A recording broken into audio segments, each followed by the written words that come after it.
मुंबईत जैन धर्मगुरूंच्या चालण्यासाठी आखलेल्या पांढऱ्या पट्टीमुळे पुन्हा वाद। दादरमध्ये मराठी जैन आमने सामने। मनसेच्या अल्टिमेटम नंतर पालिकेच्या कर्मचाऱ्यांनी पांढरी पट्टी पुसून काळा रंग मारला। पांढरी पट्टी हा सांस्कृतिक दहशतवाद, अशा गोष्टी खपवून घेणार नाही। पालिकेने तक्रार दाखल करून गुन्हा नोंदवावा। संदीप देशपांडेंची भूमिका। जैन धर्माला बदनाम करण्याचा प्रयत्न सुरू। काँग्रेसकडून संदीप देशपांडेंना सुपारी। आम्हीही बांगड्या भरल्या नाहीत। निलेश चंद्र मुनी यांचं चिथावणीखोर वक्तव्य।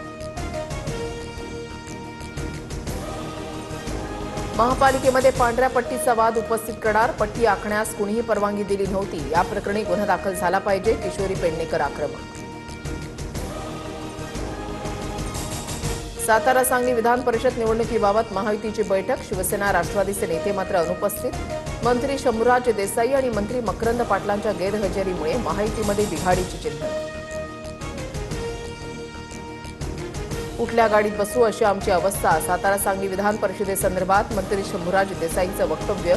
तर निवडणुकीमध्ये स्थानिक वाद होत असतात, वरिष्ठ तोडगा काढतील, पंकज भोयर यांची प्रतिक्रिया।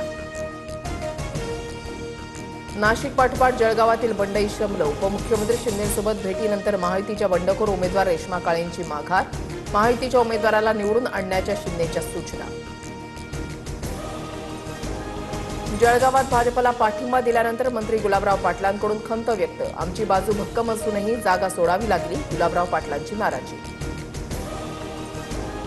अजितदादांप्रमाणे एकनाथ शिंदेंचा घात होऊ शकतो। दादा कसे गेले हे सर्वांना माहिती। शिवसेनेचे माळशिरस पंचायत समिती सभापती दत्तात्रय मगर यांचं मोठं विधान।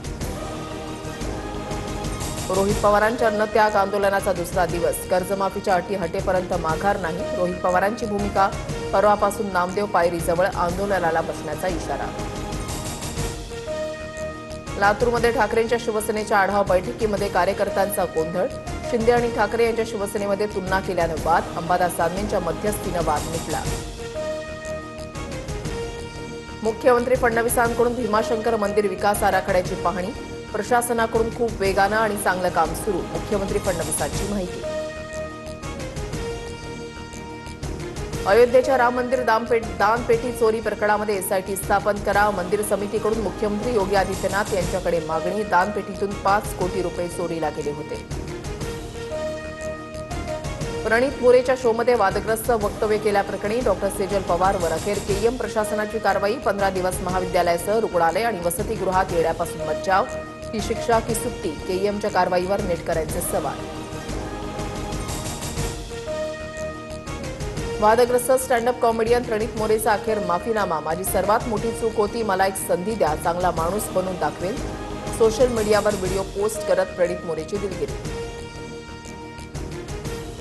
अमरावती वर्ध्यासह हिंगोलीमध्ये जोरदार पावसाच्या सरी। अमरावतीमध्ये रस्त्यावर झाड कोसळल्यानं वाहतूक विस्कळीत। तर हिंगोलीच्या कळमनुरीमध्ये नाले ओव्हरफ्लो, रस्त्यावर गटारीचं पाणी। आसामच्या जोरहाट विमानतळावर भारतीय हवाई दलाचं AN-32 विमान कोसळलं। दुर्घटनेमध्ये वायुदलाचे 5 जवान शहीद, तर एका जखमी पायलटवर उपचार सुरू। दुर्घटनेबाबत चौकशीचे आदेश।